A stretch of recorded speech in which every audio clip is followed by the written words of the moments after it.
Students, तो आज हम लोग पढ़ेंगे क्लास 12 का एक one shot video first chapter का बायोमोलिक्यूल्स चैप्टर का। तो चलिए स्टार्ट करते हैं। तो बायोमोलिक्यूल्स क्या होता है? Biomolecules are the naturally occurring organic compounds present and as essential constituents of living organisms in different cells. मतलब क्या क्या बातें नोट हुई यहाँ पे? पहले तो ये नेचुरली ऑकरिंग है, ऑर्गेनिक कंपाउंड्स है जो एसेंशियल कॉन्स्टिट्यूएंट्स की तरह प्रेजेंट रहता है। कहाँ पे प्रेजेंट रहता है? डिफरेंट और लिविंग ऑर्गेनिजम्स में, डिफरेंट सेल्स में। ये कहाँ पे रहता है? लिविंग ऑर्गेनिजम्स में डिफरेंट सेल्स में प्रेजेंट रहता है। अब इसका एग्जांपल क्या हो गया? पॉलीसेकेराइड्स इसका एग्जांपल हो गया, प्रोटीन्स इसका एग्जांपल हो गया, न्यूक्लिक एसिड्स इसका एग्जांपल हो गया, एक्सेट्रा एक्सेट्रा एक्सेट्रा। अब हम लोग पढ़ेंगे कार्बोहाइड्रेट्स के बारे में। कार्बोहाइड्रेट क्या होता है पहले यहाँ पे देखते हैं। कार्बोहाइड्रेट्स में be defined as optically active polyhydroxyaldehydes or ketones or compounds which produce such units on hydrolysis। मतलब ये एक पहले क्या बात नोट हुई कि ये ऑप्टिकली एक्टिव है। क्या ऑप्टिकली एक्टिव है भाई? तो पॉलीहाइड्रोक्सी एल्डिहाइड्स और कीटोन्स है और कोई कंपाउंड्स है। कोई भी सब्सटेंस जिसको हाइड्रोलिसिस करने पर पॉलीहाइड्रोक्सी एल्डिहाइड या फिर पॉलीहाइड्रोक्सी कीटोन्स मिलता है तो उनको हम लोग बोलेंगे carbohydrates. Polyhydroxy aldehydes, polyhydroxy ketones क्या है? पॉलीहाइड्रोक्सी का मतलब क्या है? पॉलीहाइड्रोक्सी मतलब जहां पे पॉली मतलब क्या? बहुत सारा, मतलब OH। तो बहुत सारा जहां पे OH ग्रुप होगा तो उसको हम लोग बोलेंगे पॉलीहाइड्रोक्सी। समझ में आ रहा है? हाँ, आ रहा है। तो चलिए स्टार्ट करें आज इसका एग्जांपल। और कार्बोहाइड्रेट्स का एग्जांपल क्या होता है? सेलुलोज, ग्लाइकोजन, स्टार्च, ये सब इसका एग्जांपल्स हो गया। फिर इसके बाद क्लासिफिकेशन ऑफ कार्बोहाइड्रेट्स। कार्बोहाइड्रेट्स को पहले हम लोग बेसिस, इसका बेसिस क्या है क्लासिफाई करने का? Molecular size. Molecular size, on the basis of molecular size carbohydrate कितना टाइप का होता है? तो 4 टाइप का होता है। तो पहले पहले हम लोग पढ़ेंगे मोनोसेकेराइड्स। तो हम लोगों को पता है मोनोसेकेराइड्स का मतलब होता है एकदम स्मॉल, सबसे छोटा। कार्बोहाइड्रेट अगर कहीं पे रखा हुआ है तो उसका सबसे छोटा पार्ट को हम लोग बोलेंगे मोनोसेकेराइड्स। क्या बोलेंगे? मोनोसेकेराइड्स। अब मोनोसेकेराइड्स का यहाँ पे क्या लिखा हुआ है? Monosaccharides include non hydrolysable carbohydrates. क्या बोला गया है? नॉन हाइड्रोलाइसेबल कार्बोहाइड्रेट्स होता है यहाँ पे। तो ये क्या होता है? सॉल्युबल होता है। कहाँ पे सॉल्युबल होता है? वाटर में सॉल्युबल होता है। तो ये क्या होता है? वाटर में सॉल्युबल होता है। पहले ही पढ़े कार्बोहाइड्रेट में 2 चीज आता है, एल्डिहाइड, कीटोन। तो एल्डिहाइड्रिक ग्रुप के लिए इसका यहाँ पे बोलेंगे, मोनोसेकेराइड्स में बोलेंगे एल्डोज, और कीटोनिक ग्रुप के लिए बोलेंगे कीटोज। समझ में आ गया? अब इसका स्ट्रक्चर बनाएंगे। तो स्ट्रक्चर है ये। इसका स्ट्रक्चर कैसा है? सिंपल स्ट्रक्चर है। सी सी सी सी देंगे। यहाँ पे ये एल्डिहाइड लगेगा, एल्डिहाइडिक ग्रुप है ना, एल्डिहाइडिक ग्रुप बन रहा है। तो यहाँ पे हम लोग दे देंगे एक एल्डिहाइड। यहाँ पे ये होता है इसका जनरल स्ट्रक्चर की CH2OH यहाँ पे रहेगा। अब बीच में जितना भी सी दे दो, इससे क्या फर्क पड़ता है? अब HOH HOH HOH, समझ में आया स्ट्रक्चर? इसको हम लोग बोलेंगे एल्डोसिस।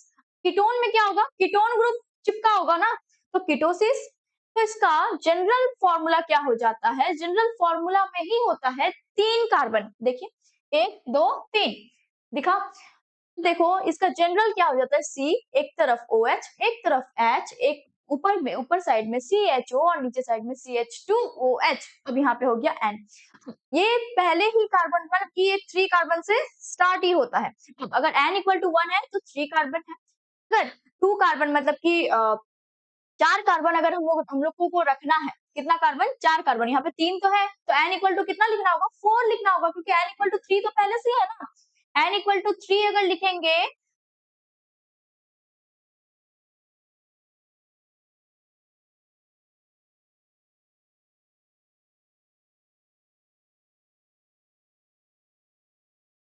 ये हो जाता है इसका जनरल फॉर्मूला। जनरल फॉर्मूला में पहले से ही 3 कार्बन पहले से ही मौजूद होता है। ये देखिए 1 2 3 दिखा। तो ये वाला हो जाता है इसका जनरल फॉर्मूला। अब अगर n इक्वल टू हम लोगों को 1 दिया जाए तो उसमें पहले से ही 3 कार्बन रहेगा। अगर हम लोग को 4 कार्बन करना है तो n इक्वल टू 2 हो जाएगा। 5 कार्बन करना है तो n इक्वल टू 3 हो जाएगा।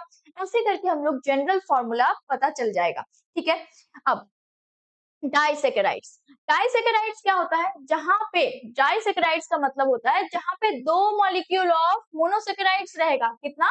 दो molecule of two molecule of monosaccharides, जिसको हम लोग बोलेंगे डाइसैकेराइड्स। क्या बोलेंगे? डाइसैकेराइड्स। अब इसका एग्जांपल क्या हो गया? कैन शुगर, इसका एग्जांपल हो गया। अब इसके बाद ओलिगोसैकेराइड्स। ओलिगोसैकेराइड्स का मतलब होता है जब कोई भी सब्सटेंस को हाइड्रोलिसिस किया जाता है उसमें 2 से लेके 10 तक मोनोसैकेराइड्स मॉलिक्यूल आता है किसी भी सब्सटेंस को हाइड्रोलिसिस करने पर, तो उसको हम लोग बोलेंगे ओलिगोसैकेराइड्स। क्या बोलेंगे? ओलिगोसैकेराइड्स। अब इसका एग्जांपल क्या हो गया? जब हम लोग 1 मॉलिक्यूल ऑफ सुक्रोज को हाइड्रोलिसिस करते हैं तो हम लोग को 1 मॉलिक्यूल ऑफ ग्लूकोज मिलता है। 1 मॉलिक्यूल ऑफ सुक्रोज को जब हम लोग हाइड्रोलिसिस करते हैं तो 1 मॉलिक्यूल ऑफ ग्लूकोज मिलता है। ठीक है, इसके बाद आगे चलते हैं। पॉलीसेकेराइड्स। तो पॉलीसेकेराइड्स क्या होगा? पॉली मतलब बहुत ज्यादा, तो पॉलीसेकेराइड्स मतलब यहाँ पे कोई भी सब्सटेंस को हाइड्रोलिसिस करने पर बहुत ज्यादा अमाउंट में जब हम लोग को मोनोसेकेराइड्स मिल जाएगा तो उसको हम लोग बोलेंगे पॉलीसेकेराइड्स। पॉलीसेकेराइड्स का एग्जांपल क्या हो गया? स्टार्च हो गया, सेलुलोज हो गया, etc etc etc। अब हम लोग पढ़ेंगे सुगर। सुगर, सुगर, सुगर क्या होता है? ऐसा ये जनरली क्या होता है? मोनोसेकेराइड्स होता है, ओलिगोसेकेराइड्स होता है। क्या होता है? ये जनरली मोनोसेकेराइड्स होता है, ओलिगोसेकेराइड्स होता है। और दूसरा पॉइंट है क्या? ये क्रिस्टलाइन होगा, क्रिस्टलाइन सॉलिड होगा। अब क्रिस्टलाइन सॉलिड के बाद तीसरा तीसरा थर्ड पॉइंट क्या है? Soluble in water. क्या होता है ये? Soluble in water. और क्या होता है? Sweet in taste. पहला ये ओलिगोसेकेराइड्स होगा या तो मोनोसेकेराइड्स होगा, इसका टेस्ट क्या होगा? स्वीट होगा। ये क्रिस्टलाइन सॉलिड का होगा, ये सॉल्युबल इन वाटर होगा। 4 पॉइंट्स याद रखना है शुगर में। ठीक है, अब शुगर का एग्जांपल्स क्या हो गया? ग्लूकोज हो गया, फ्रुक्टोज हो गया, सुक्रोज हो गया, इटीसी इटीसी इटीसी। अब दो टाइप का शुगर होता है। कितना टाइप का? दो टाइप का। पहला रिड्यूसिंग शुगर, दूसरा नॉन रिड्यूसिंग शुगर। पहला रिड्यूसिंग शुगर, दूसरा नॉन रिड्यूसिंग शुगर। अब रिड्यूसिंग शुगर क्या बोलता है? रिड्यूसिंग शुगर क्या बोलता है? जब कोई भी कार्बोहाइड्रेट्स, कोई भी those carbohydrates which contain free aldehydic ketonic group which and reduce filling solutions and tolerance reagent are known as reducing sugar। ऐसा सब्सटेंस जो फ्री रहेगा, क्या फ्री रहेगा? फ्री एल्डिहाइड्रिक ग्रुप रहेगा या फिर फ्री कीटोनिक ग्रुप रहेगा और वो रिड्यूस होगा फिलिंग्स रिएक्शंस में और टॉलरेंस रिएजेंट में। ठीक है, इसको हम लोग बोलेंगे रिड्यूसिंग शुगर। क्या बोलेंगे? Reducing sugar. तो सारा एक एग्जांपल क्या हो गया? सारा मोनोसेकेराइड्स, मोनोसेकेराइड्स आर क्या होता है? Reducing sugars. इसके बाद नॉन रिड्यूसिंग, जस्ट इसका ऑपोजिट कर देना है। क्या होता है? वो फ्री होता है, ये फ्री नहीं होता है। Do not have free aldehydic group, ketonic group. इसके पास फ्री एल्डिहाइड्रिक ग्रुप और कीटोनिक ग्रुप नहीं होता है, फिर ये रिड्यूस भी नहीं करता है। डू नॉट रिड्यूस, कहाँ पे रिड्यूस नहीं करता है? फिलिंग्स सॉल्यूशन और टॉलरेंस रिएजेंट में ये रिड्यूस नहीं करता है। जब रिड्यूस नहीं करेगा उसको हम लोग बोलेंगे नॉन रिड्यूसिंग शुगर। क्या बोलेंगे? Non reducing sugar. तो एग्जाम्पल क्या हो गया? सुक्रोज, सुक्रोज हो जाएगा इसका एग्जाम्पल। इसके बाद ग्लूकोज। ग्लूकोज क्या होता है? तो ग्लूकोज एक ऐसा सब्सटेंस जो नेचर में या तो फ्री भी मिलेगा या तो कंबाइंड स्टेट में भी मिलेगा, मतलब ये दोनों मिल सकता है, in free as well as in combined form. Combined form में भी मिल सकता है और फ्री फॉर्म में भी ये मिल सकता है। Is present in sweet fruits and honey. ये कहाँ पे प्रेजेंट होता है? स्वीट फ्रूट्स में प्रेजेंट होता है या तो हनी में प्रेजेंट होता है। ग्लूकोज तो हो गया, ग्लूकोज का प्रिपरेशन कैसे करेंगे, मतलब ग्लूकोज को तैयार कैसे करेंगे? तो दो प्रोसेस से करेंगे। पहला तो ग्लूकोज फ्रॉम सुक्रोज, सुक्रोज से हम लोग ग्लूकोज बनाएंगे। कैसे करेंगे? सुक्रोज को सिंपल सा बात है, हाइड्रोलिसिस करेंगे। हाइड्रोलिसिस करने पर क्या आ जाएगा? Glucose plus fructose. तो ये हो गया ग्लूकोज, ग्लूकोज आ गया, हम लोग ग्लूकोज ही बनाना था ना। इसके बाद स्टार्च, ये कमर्शियल प्रोसेस है जिसमें क्या करता है, क्या किया जाता है? स्टार्च को हाइड्रोलिसिस किया जाता है। स्टार्च को हाइड्रोलिसिस करेंगे, उसको बॉयल करेंगे। किसके साथ बॉयल करेंगे? H2SO4 के साथ बॉयल करेंगे, डाइल्यूट H2SO4 के साथ इसको बॉयल करेंगे। कितना टेम्परेचर में बॉयल करेंगे? 393, कितना? 393 केल्विन टेम्परेचर में इसको बॉयल करेंगे और थोड़ा सा प्रेशर भी दे देंगे, क्योंकि प्रेशर बिना कोई काम नहीं होता है, तो प्रेशर भी दे देंगे, अब मिल जाएगा हम लोग को क्या, ग्लूकोज। इसके बाद स्ट्रक्चर ऑफ ग्लूकोज, तो ग्लूकोज का फॉर्मूला क्या होता है भाई, तो क्या होता है C6H12O6, 6 कितना मतलब कि C कितना है, 6 है, तो it is a 6 carbon straight chain. ये यहाँ पे क्या होता है, 6 कार्बन होता है जो एक स्ट्रेट चेन में होता है इसका स्ट्रक्चर, और इसमें क्या होता है, वन एल्डिहाइडिक ग्रुप होता है, क्या होता है, वन एल्डिहाइडिक ग्रुप होता है, मतलब क्या हो जाएगा, CHO। इसके बाद वन प्राइमरी हाइड्रोक्सिल ग्रुप होगा, इसका मतलब होता है CH2OH। इसके बाद चार चार सेकेंडरी हाइड्रोक्सिल ग्रुप होगा, जिसका नाम क्या हो जाएगा, जिसका मतलब क्या हो जाएगा, CHOH।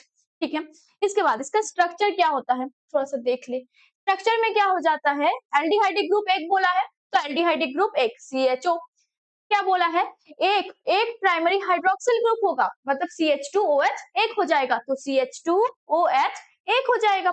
इसके बाद चार सेकेंडरी हाइड्रोक्सिल ग्रुप होगा, क्या होगा, चार सेकेंडरी हाइड्रोक्सिल ग्रुप होगा, मतलब CHOH होगा। ये देखिए चार है, HOH HCOH OHCOH HCOH कितना हुआ, एक दो तीन चार, चार हो गया ना। ये जो कार्बन यहाँ पे ये जो क्रॉस है ना, यहाँ पे C है, एक्चुअल में ये दिखा हुआ नहीं है, छुपा हुआ है, ठीक है। इसके बाद इसका नाम क्या हो जाता है, D प्लस ग्लूकोज, क्या हो जाता है, D प्लस ग्लूकोज। प्लस क्यों है, प्लस क्यों लगा है, प्लस इसीलिए लगा है, ये शो कर रहा है, ये क्या शो कर रहा है, डेक्स्ट्रो रोटेटरी नेचर को शो कर रहा है। किसका डेक्स्ट्रो रोटेटरी नेचर, ये ग्लूकोज का डेक्स्ट्रो रोटेटरी नेचर को शो कर रहा है। इसके बाद हम लोग पढ़ेंगे क्या, डी ग्लिसरल्डिहाइड और अल्फा ग्लिसरल्डिहाइड, क्या फर्क पड़ता है, मतलब कि क्या डिफरेंस है यहाँ पे। डी ग्लिसरल्डिहाइड क्या होता है, CHO, लेफ्ट साइड में क्या रहेगा H, राइट साइड में क्या रहेगा OH, और नीचे CH2OH, ठीक है, चारों ओर ये यहाँ पे ये काम होगा। अल्फा ग्लिसरल्डिहाइड में क्या हो जाता है, इसका जस्ट ऑपोजिट हो जाता है, मतलब मेरा हाथ अगर ऐसे है तो उसको जस्ट हम फ्लिक देंगे, ठीक है, फ्लिक देने पे क्या हो जाता है, ऊपर नीचे सेम हो जाएगा, लेफ्ट साइड वाला राइट साइड में आ जाएगा, राइट साइड वाला लेफ्ट साइड में आ चल जाएगा। तो यहाँ पे H क्या था, लेफ्ट साइड में था, वहां पे क्या हुआ, राइट साइड में चला गया, और यहाँ पे OH जो है ये राइट साइड में है, यहाँ पे क्या आ गया, लेफ्ट साइड में आ गया। तो जो हाँ जहाँ पे ये रहेगा वो है डी ग्लिसरल्डिहाइड, जहाँ पे ये रहेगा वहां पे हो जाएगा अल्फा ग्लिसरल्डिहाइड। समझ में आ गया।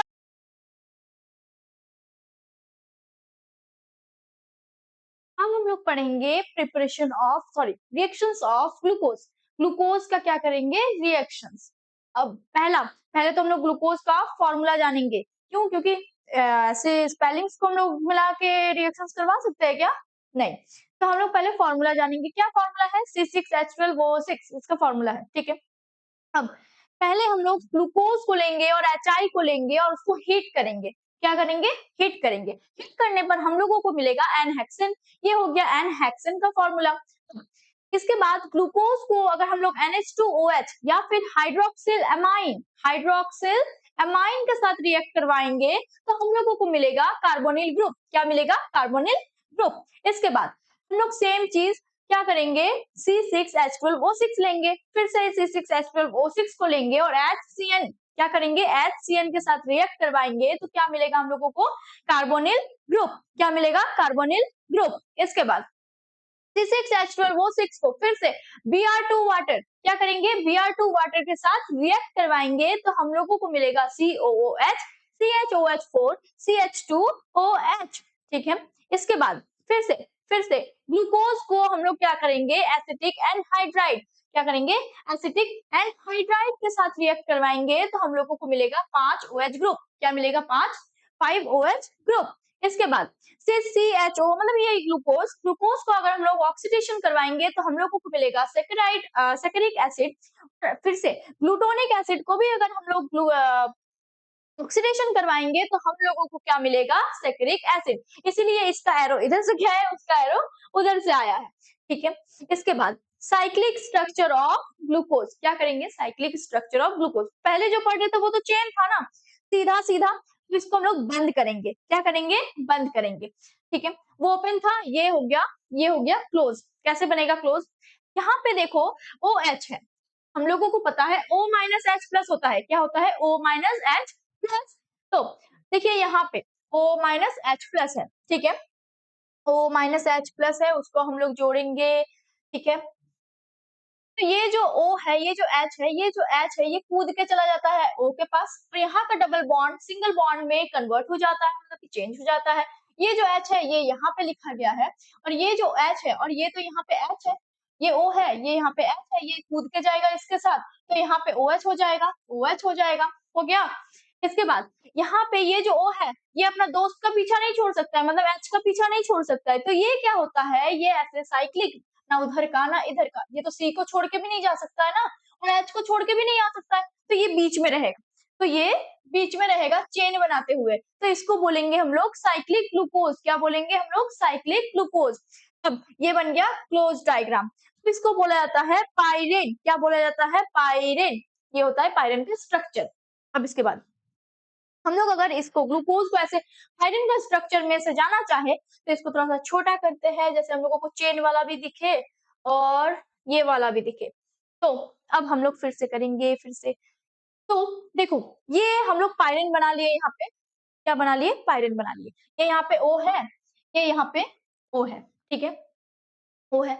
अब ये ऐसे ही बनेगा। अब यहाँ पे हम लोग नंबरिंग करेंगे। क्या नंबरिंग करेंगे?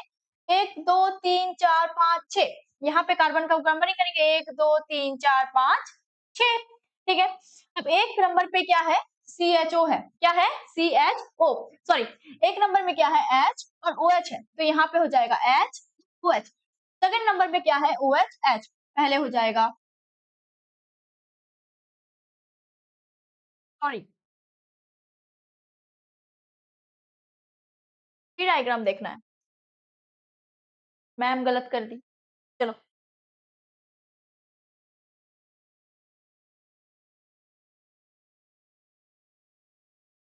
तो हम लोग इसका साइक्लिक स्ट्रक्चर बनाएंगे। तो साइक्लिक स्ट्रक्चर बनाएंगे कैसे? देखो, ये है क्या? इसका चेन वाला और ये है साइक्लिक वाला। तो साइक्लिक वाला देखते हैं। ये जो है साइक्लिक वाला है, ठीक है। साइक्लिक वाला कैसे बना हुआ है? पहले ओ, ये जो पायरेन है इस पे से जाना है, तो ओ और ये है पायरेन, ठीक है। पहले क्या है? H O H. पहले क्या है? H O H. तो एच ओ एच पहला नंबर में, पहला नंबर कार्बन में है। दूसरा नंबर कार्बन में क्या है? H O H, H O H. तीसरा नंबर में क्या है? O H H, O H H, ठीक है। चौथा में क्या है? H O H. क्या है? H O H. पांचवा में क्या है? एच है एक साइड में, एक साइड में एच टू ओ एच, मतलब कि एच है और एच टू ओ एच है। हो गया, हो गया ये साइक्लिक वाला। तो इसको नाम रख देंगे क्या? अल्फा डी ग्लूकोपाइरेनोज, क्योंकि पायरेन आ गया ना, तो अल्फा डी ग्लूकोपाइरेनोज। अब सीधा सा बात है, अगर हम लोग बीटा वाला बनाएंगे, अगर हम लोग बीटा वाला बनाएंगे तो क्या होता है? जस्ट अपोजिट हो जाता है। ये मेरा हाथ है, इसको ऐसे कर देंगे, मतलब पलट देंगे। तो कैसे होगा? इसको भी पलट देंगे। ये जो है ये पलट जाएगा, बस पहला वाला पलट जाएगा। OH इधर आ जाएगा, H इधर आ जाएगा, OH इधर आ जाएगा, H इधर आ जाएगा। तो सेम चीज, सेम डायग्राम बनेगा, सब कुछ सेम होगा। सिर्फ OH यहाँ पे चेंज हो रहा था ना, फर्स्ट नंबर में चेंज हो रहा था, तो यहाँ पे भी फर्स्ट नंबर में चेंज होगा। फर्स्ट नंबर में चेंज होगा तो OH ऊपर चल जाएगा, H नीचे आ जाएगा, जस्ट इसका ऑपोजिट। ये जो चीज दिख रहा है ना आप लोगों को, इसका ऑपोजिट बनेगा। तो ये बन गया बीटा डी ग्लूकोपाइरेनोज। क्या बन गया? बीटा डी ग्लूकोपाइरेनोज, हो गया। इसके बाद फ्रुक्टोज। फ्रुक्टोज पढ़ेंगे। फ्रुक्टोज का भी सेम फॉर्मूला होता है जैसा कि ग्लूकोज का होता है, C6H12O6, ठीक है। C6H12O6 ये क्या होता है? ये कीटोहेक्सोज होता है। क्या होता है? कीटोहेक्सोज होता है। इसको हम लोग को कैसे मिलता है? ये कैसे मिलता है? हाइड्रोलिसिस करने पर। किसका हाइड्रोलिसिस करने पर? डाइसेकेराइड्स का हाइड्रोलिसिस करने पर। किसका हाइड्रोलिसिस करने पर? डाइसेकेराइड्स हाइड्रोलिसिस करने पर। डाइसेकेराइड्स का हाइड्रोलिसिस करेंगे। इसका स्ट्रक्चर कुछ ऐसा होता है। क्या होता है? सी सी 6 सी रहेगा, 1 2 3 4 5 6 सी हुआ। इसका स्ट्रक्चर थोड़ा सा फॉर्मूला सेम है, ग्लूकोज के जैसा है, स्ट्रक्चर में थोड़ा सा चेंज आ जाएगा। क्या हो जाएगा? यहाँ पे C डबल बॉन्ड O आ जाएगा, बाकी सब कुछ सेम है, और यहाँ पे CH2OH एक एक्स्ट्रा में आ जाएगा, ठीक है। तो इसके बाद इसका स्ट्रक्चर वैसे ही बनेगा है जैसे फ्यूरान का बनता है, मतलब फ्यूरान होता है। इसका स्ट्रक्चर कैसे बनेगा? इसका भी साइक्लिक वाला बनाएंगे। कैसे बनेगा? मार्क, इसका स्ट्रक्चर कैसे बनाएंगे? सेम चीज जो ग्लूकोज में कर रहे थे वही चीज। यहाँ का OH जो है, यहाँ OH जो है ये टूटेगा।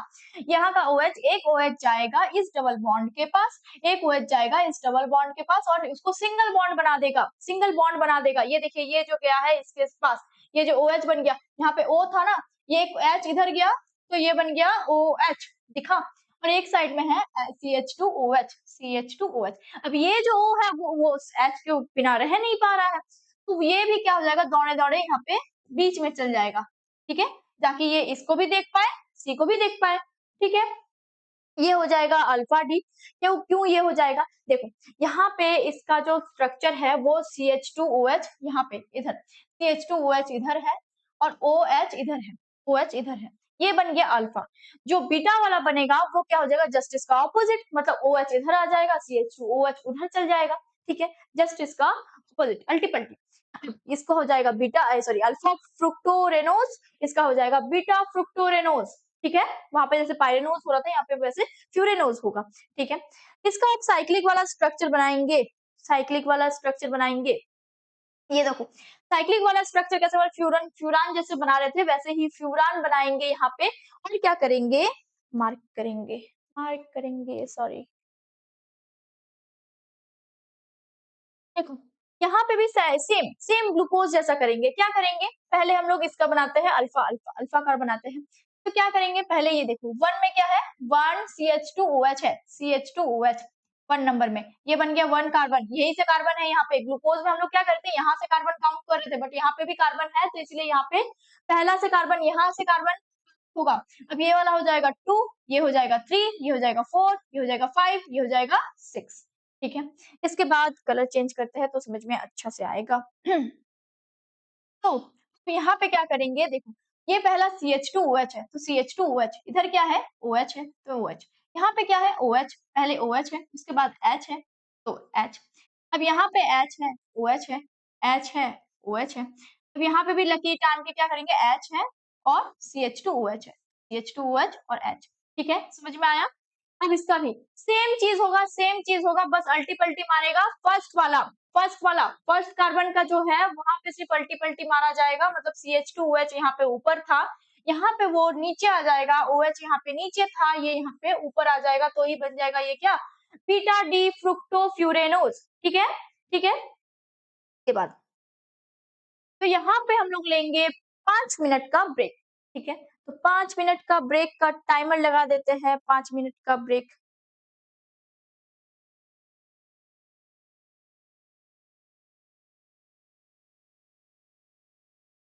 Bye bye.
तो चलिए अब टाइमर जो हो गया है वो ओवर और हमारा पढ़ाई फिर से स्टार्ट होने वाला है।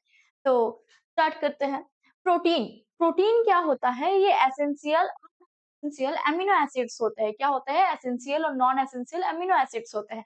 वैसे अमीनो एसिड जो सिंथेसिस होगा या फिर सिंथेसाइज्ड होगा, कहाँ पे सिंथेसाइज होगा? बॉडी पे सिंथेसाइज होगा, तो उसको हम लोग बोलेंगे नॉन एसेंशियल अमीनो एसिड्स। क्या बोलेंगे? Non essential amino acids. अगर अगर ये और इसका एग्जांपल क्या हो गया? Glycine, aniline, alanine, glutamine etc. इसके बाद अदर एग्जांपल्स क्या हो जाते हैं? जैसे कि कोई भी सब्सटेंस जो सिंथेसाइज नहीं हो रहा है, बॉडी में, और ये कोई भी मतलब कि ये हम लोगों को कोई डाइट से मिल रहा है, कोई डाइट से हम लोगों को ये ऑब्टेन हो रहा है, तो इसको हम लोग बोलेंगे एसेंशियल अमीनो एसिड। क्या बोलेंगे? Essential amino acid. इसके बाद अमीनो एसिड वो होता है जहां पे हम लोगों को क्या मिलेगा? जिसपे NH2 कंटेंट रहेगा, COOH फंक्शनल ग्रुप ऑफ 10 रहेगा। अब ये जो है ये डिपेंड करता है क्या क्या पोजीशन पे? अमीनो ग्रुप का पोजीशंस पे ये डिपेंड करता है। और क्या होता है? कार्बोक्सिल ग्रुप के अकॉर्डिंग, अगर कार्बोक्सिल ग्रुप के रेस्पेक्ट पे हम लोग इसको क्लासिफाई करें तो ये क्लासिफाई होता है alpha, beta, gamma, delta and so on. और भी बहुत सारे से ये डिवाइड होता है, क्लासिफाई होता है। तो ये एक नोट वाली बात है, क्या ओनली अल्फा एमिनो एसिड, सिर्फ अल्फा एमिनो एसिड ही हम लोगों को मिलता है जब हम लोग हाइड्रोलिसिस करते हैं? किसका हाइड्रोलिसिस करते हैं? हम लोग एमिनो एसिड्स का हाइड्रोलिसिस करते हैं। क्या करते हैं? एमिनो एसिड का हाइड्रोलिसिस करते हैं। यहाँ पे अल्फा एमिनो एसिड है, ये क्या होता है? एक तरफ COOH, वहां पे बोला गया था एमिनो एसिड में क्या होगा? COOH होगा और NH2 होगा, COOH और NH2 होगा।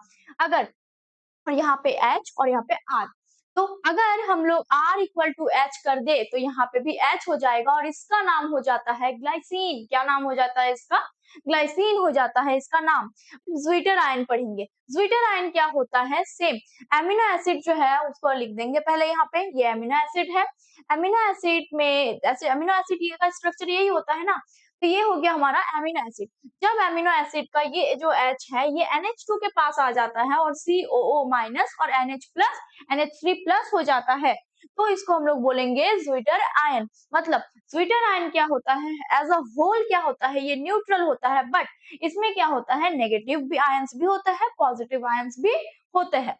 इसके बाद प्रॉपर्टीज ऑफ एमिनो एसिड, क्या क्या प्रॉपर्टीज है? 3 प्रॉपर्टीज है। पहला तो ये कलरलेस होगा, क्रिस्टलाइन का होगा, क्रिस्टलाइन स्ट्रक्चर का होगा, वाटर सॉल्युबल होगा। इसके बाद ये और एक नोट करने वाली बात है, क्या ऑल नेचुरली, सारे जो नेचुरली ऑकरिंग हम लोग को एमिनो एसिड्स मिलते हैं वो क्या होते हैं?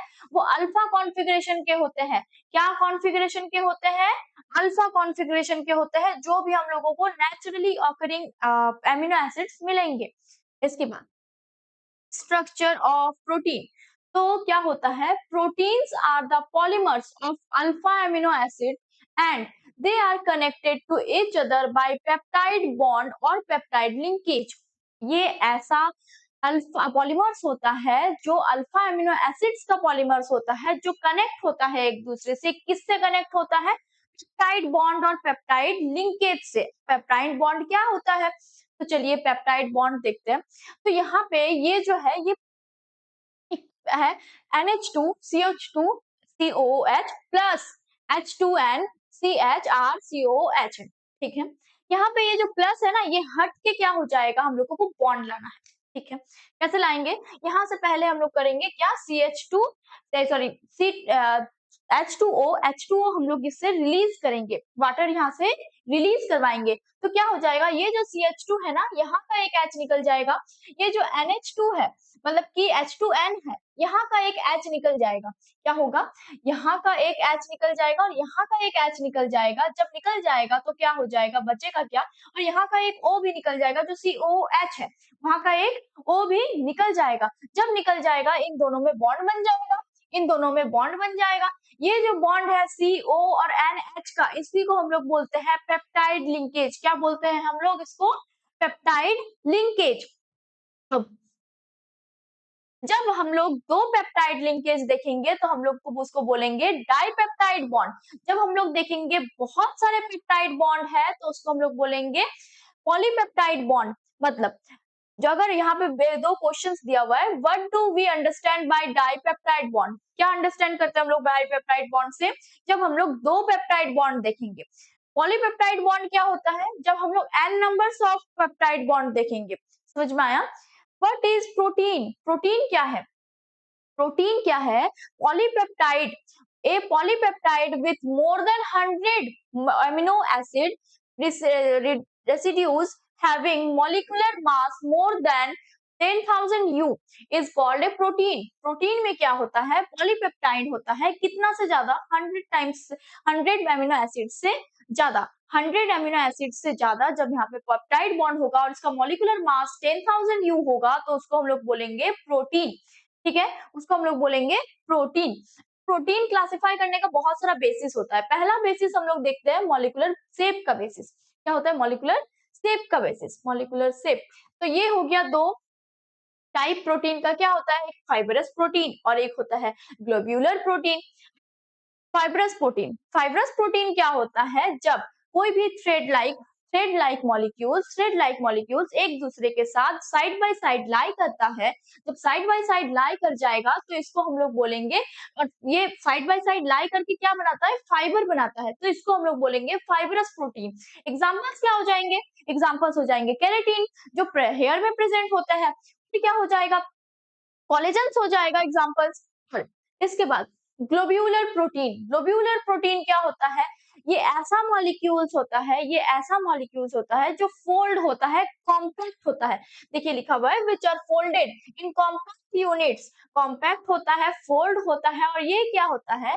स्फेरोडल शेप का होता है। क्या होता है? स्फेरोडल शेप का होता है। जैसे कि एग्जांपल हो जाएगा इंसुलिन, हेमोग्लोबिन। ठीक है, बेसिस क्या है इसका? स्ट्रक्चर और शेप के, स्ट्रक्चर और शेप के बेसिस पे अब हम लोग इन लोग को क्या करेंगे? क्लासिफाई करेंगे। किसको? प्रोटीन को। अब प्रोटीन, पहला प्रोटीन, इसका बेसिस पे पहला प्रोटीन क्या है? Primary protein.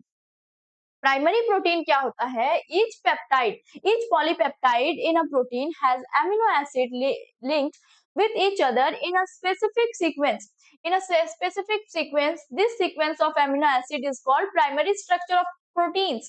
यहाँ पे क्या होता है? जो पॉलीपेप्टाइड प्रोटीन होता है वो साइड बाय साइड, मतलब ईच जो एक लिंकेज होता है वो एक दूसरे के साथ स्पेसिफिक लिंकेज सीक्वेंस में चलता है, स्पेसिफिक सीक्वेंस में चलता है, उसको हम लोग बोलेंगे primary structure of protein.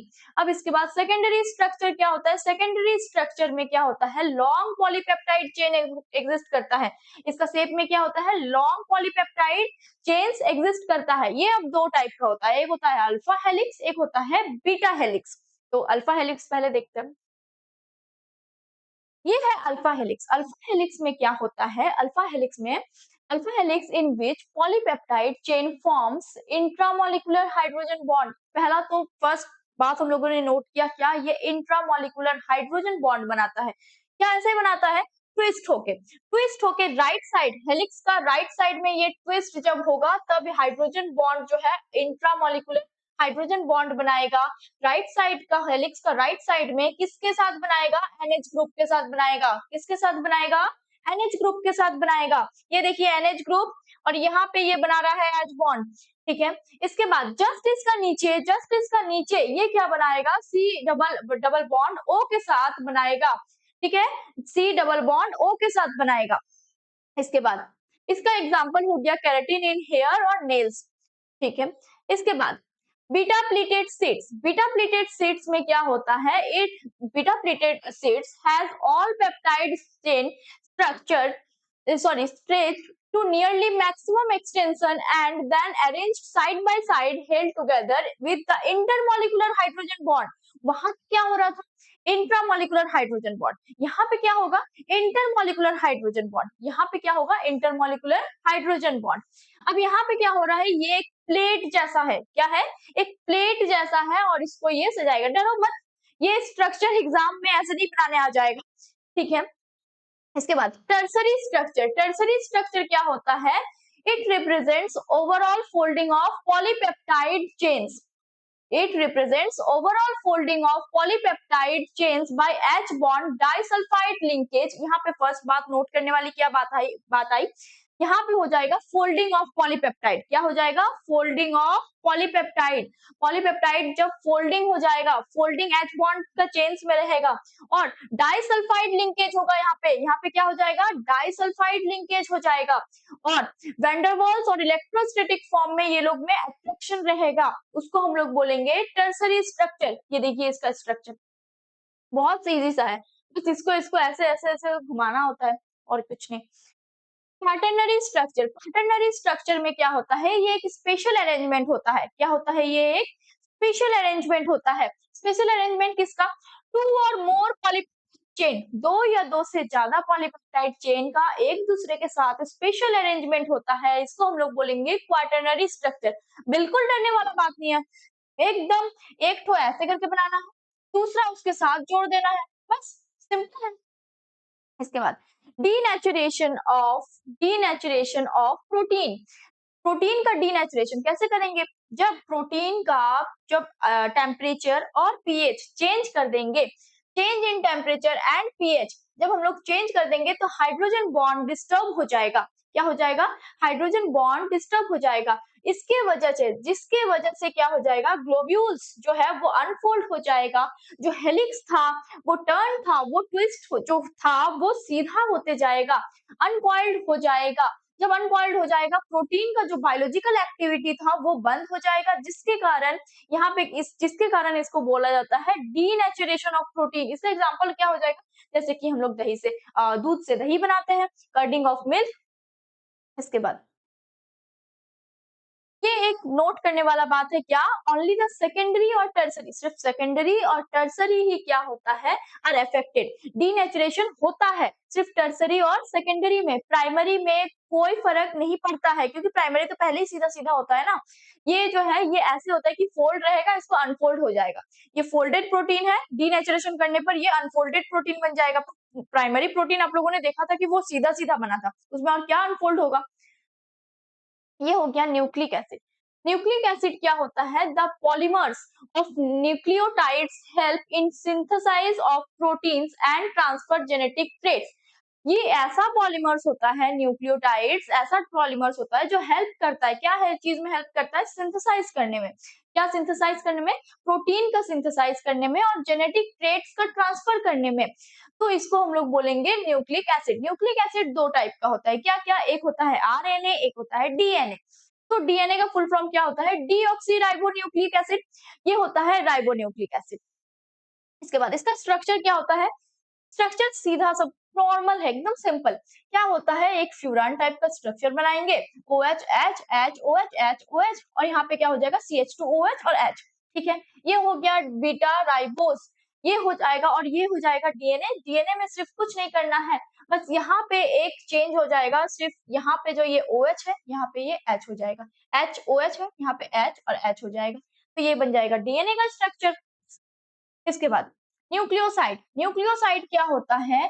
A unit formed by the attachment of the base to one position of sugar is known as nucleoside. जब हम लोग सुगर का एक पोजीशन में बेस ऐड करेंगे तो उसको हम लोग बोलेंगे न्यूक्लियोसाइड। देखो यहाँ पे सुगर प्लस बेस न्यूक्लियोसाइड, समझ में आया? यहाँ पे क्या हो जाएगा? बेस ऐड होगा, बेस ऐड हो रहा है ना सुगर में बेस ऐड हो रहा है तो न्यूक्लियोसाइड बन जाएगा। न्यूक्लियोटाइड क्या है? न्यूक्लियोटाइड बस सिंपल सा बात है कि उसका जो 5 नंबर सुगर का जो 5 नंबर पोजीशन है वहां पे क्या हो जाएगा? फोस्फोनिक एसिड ऐड हो जाएगा। फोस्फोनिक एसिड ऐड हो जाने से हम लोगों को क्या मिल जाएगा? न्यूक्लियोटाइड बन जाएगा। यहाँ पे क्या होना चाहिए? Sugar plus base plus phosphonate group, sugar plus base plus phosphonate group. अब ये बन जाएगा क्या? न्यूक्लियोटाइड। समझ में आया? इसके बाद इसका जो 5 नंबर में था वहां पे क्या फोस्फोनिक एसिड जुड़ने वाला था? ये देखिए 1 2 3 1 2 3 4 5 नंबर में फोस्फोनिक एसिड जुड़ गया। इसके बाद इसका एक स्ट्रक्चर बनेगा कैसे? अगर हम लोग दो ऐसे न्यूक्लियोटाइड को अगर हम लोग ऐड करें तो क्या हो जाएगा? ये कैसे जुड़ेंगे? इसका जो OH है ना यहाँ पे जाके ये जुड़ जाएगा, इसका जो OH है यहाँ पे H को हटा के ये जुड़ जाएगा जाकर, ये जुड़ जाएगा और ये जो बॉन्ड बन रहा है इसको हम लोग बोलते हैं फॉस्फोडाइस्टर लिंकेज। क्या बोलते हैं? Phosphodiester linkage. पढ़ेंगे आरएनए और डीएनए का डिफरेंस। तो क्या होता है, ये जो आरएनए होता है ये the pentose sugar present in RNA, pentose sugar present होता है आरएनए में जो कि होता है डी राइबोज, और पेंटोज शुगर प्रेजेंट होता है डीएनए में जो होता है डी2 डीऑक्सी राइबोज। इसमें क्या होता है, आरएनए में होता है साइटोसिन और यूरेसिल एज एज पायरिमाइडिन और ग्लूटामाइन और एडेनाइन जो होता है वो प्यूरिन बेसिस पे होता है। और इसमें क्या होता है, साइटोसिन और थाइमाइन जो होता है वो पायरिमाइडिन के फॉर्म में बेसिस पे होता है, और ग्यूनाइन और एडेनाइन जो होता है वो प्यूरिन बेसिस पे होता है। इसमें जो होता है ये सिंगल चेन का पॉलीन्यूक्लियोटाइड्स होता है, बट यहाँ पे क्या होता है, डबल चेन हो जाता है। यहाँ पे क्या होता है, इट फॉर्म्ड बाय डीएनए, ये डीएनए से बनता है और ये रिपीट नहीं करता है अपने को, मतलब खुद को, बट ये रिपीट कर सकता है अपने आप को। आरएनए जो होता है वो रिलेटिवली उसका मॉलिक्यूल्स जो होता है वो शॉर्ट होता है और उसका मॉलिक्यूलर मास जो होता है वो लो होता है, लो मॉलिक्यूलर मास। बट यहाँ पे क्या होता है, उसका जो मॉलिक्यूल्स होता है, डीएनए का मॉलिक्यूल्स जो होता है वो लॉन्ग होता है और हाई मॉलिक्यूलर मास होता है। अब यहाँ पे इट रेगुलेट्स प्रोटीन सिंथेसिस, ये क्या रेगुलेट करता है, प्रोटीन सिंथेसिस को रेगुलेट करता है। और ये किसको कंट्रोल करता है, स्ट्रक्चर, मेटाबॉलिज्म, डिफरेंशिएशन और ट्रांसफर। एक कैरेक्टर से दूसरे जनरेशन में जो कैरेक्टर जाएगा उसको ये ट्रांसफर करता है, कौन, डीएनए। अब यहाँ पे एसेंशियल ये होता है एसेंशियल जेनेटिक मटेरियल किसका, प्लांट वर्सूस का, और ये होता है एसेंशियल जेनेटिक मटेरियल किसका, यूकैरियोटिक सेल का। इसके बाद एंजाइम, एंजाइम्स क्या होता है, एक बायोलॉजिकल और बायो कैटलिस्ट होता है जो कोई भी लिविंग ऑर्गेनिजम्स का रिएक्शंस में कैटलिस्ट जैसा काम करेगा। अब यहाँ पे क्या होता है, ये C12H22O11 मतलब ये मेल्टोज है और इसको मेल्टोज किया जा रहा है तो ये बन गया क्या, ग्लूकोज। अब इसके बाद विटामिन पढ़ेंगे हम लोग, ये लास्ट टॉपिक है विटामिन, ये इस पूरा चैप्टर का लास्ट टॉपिक है। जो विटामिन होता है एक ऑर्गेनिक कंपाउंड्स होता है जो हम लोगों को चाहिए होता है स्मॉल, अपना जो डाइट होता है उसमें हम लोगों को स्मॉल अमाउंट में क्या चाहिए होता है, विटामिन चाहिए होता है। किस लिए चाहिए होता है, to perform specific biological functions, कुछ बायोलॉजिकल फंक्शंस को परफॉर्म करने के लिए यहाँ पे हम लोगों को विटामिन का जरूरत होता है। नॉर्मल मेंटेनेंस के लिए, बॉडी का मेंटेनेंस के लिए विटामिन का जरूरत होता है। और क्या होता है, ऑप्टिमम ग्रोथ के लिए, क्या होता है, ऑप्टिमम ग्रोथ के लिए, ऑप्टिमम ग्रोथ और हेल्थ ऑर्गेनाइजेशन के लिए हम लोगों को विटामिन का जरूरत होता है। इसके बाद विटामिन भी हो जाता है क्या, कितना टाइप का, दो टाइप का। क्या क्या, पहला हो गया फैट सॉल्युबल विटामिन, दूसरा हो गया वाटर सॉल्युबल विटामिन। तो फैट सॉल्युबल विटामिन में क्या होता है, फैट सॉल्युबल नाम से ही पता चल रहा है, फैट सॉल्युबल मतलब ये फैट के साथ, ऑयल के साथ सॉल्युबल होगा, वाटर के साथ नहीं होगा। जैसे कि इसका एग्जांपल्स क्या हो जाएगा, vitamin A, vitamin D, vitamin के, विटामिन ई। और ये क्या हो जाता है, ये स्टोर्ड होता है कहाँ पे, ये लिवर पे स्टोर होता है। कहाँ पे स्टोर होता है, लिवर पे स्टोर होता है। इसके बाद water soluble vitamin, water soluble vitamin क्या होता है, ये वाटर के साथ सॉल्युबल होगा और फैट और ऑयल के साथ नहीं होगा। कितना इजी है ना। तो इसके बाद ये होता है क्या, इसमें जैसे विटामिन बी और विटामिन सी आता है जो कि वाटर सॉल्युबल होता है, और वाटर सॉल्युबल होने के कारण ये क्या होता है, ये हम लोग का यूरिन के साथ निकल जाता है जिसके कारण ये स्टोर नहीं हो पाता है, ये स्टोर नहीं हो पाता है हम लोगों का बॉडी में। इसके बाद सिवाय एक के, एक सिर्फ इसमें स्टोर हो पाता है जो कि है विटामिन B12। इसके बाद हॉर्मोन्स, हॉर्मोन्स क्या होता है, एक ग्रुप ऑफ बायोमोलिक्यूल्स होता है जो प्रोड्यूस किया जाता है। कौन प्रोड्यूस करता है, एक ग्लैंड प्रोड्यूस करता है। ग्लैंड का नाम क्या है, एंडोक्रीन ग्लैंड। तो ये जो एंडोक्रीन ग्लैंड है ये एक बॉडी का पार्ट है जो हार्मोन प्रोड्यूस करता है, और ये हार्मोन जो है हम लोगों का बॉडी में ब्लड स्ट्रीम्स के द्वारा फैलता है, मतलब प्रोड्यूस होता है। और क्या होता है, ये कंट्रोल करता है, किसको कंट्रोल करता है, वेरियस टाइप का मेटाबॉलिक प्रोसेस को ये कंट्रोल करता है, और बहुत सारा एक्टिविटी को भी ये क्या करता है, कंट्रोल। ये क्या करता है, they are required only in very small amount, ये हम लोगों का बॉडी में बहुत कम अमाउंट में जरूरत पड़ता है। और क्या होता है ये, and are not stored in body, और ये बॉडी में स्टोर नहीं रह पाता है। तो ये पूरा चैप्टर बहुत अच्छे से समझ में आ गया होगा। अगर नहीं समझ में आया हो तो डाउट अपने कमेंट सेक्शन में कर दीजिए। ये पूरा चैप्टर हो गया है खत्म। और अभी एग्जाम में के लिए डर तो नहीं लग रहा है ना? बिल्कुल भी नहीं लग रहा है, पूरा चैप्टर बहुत इजी है, एकदम चुटकी में हो गया। तो ऐसे ही और वीडियोस देखने के लिए इस चैनल को लाइक शेयर एंड सब्सक्राइब करें।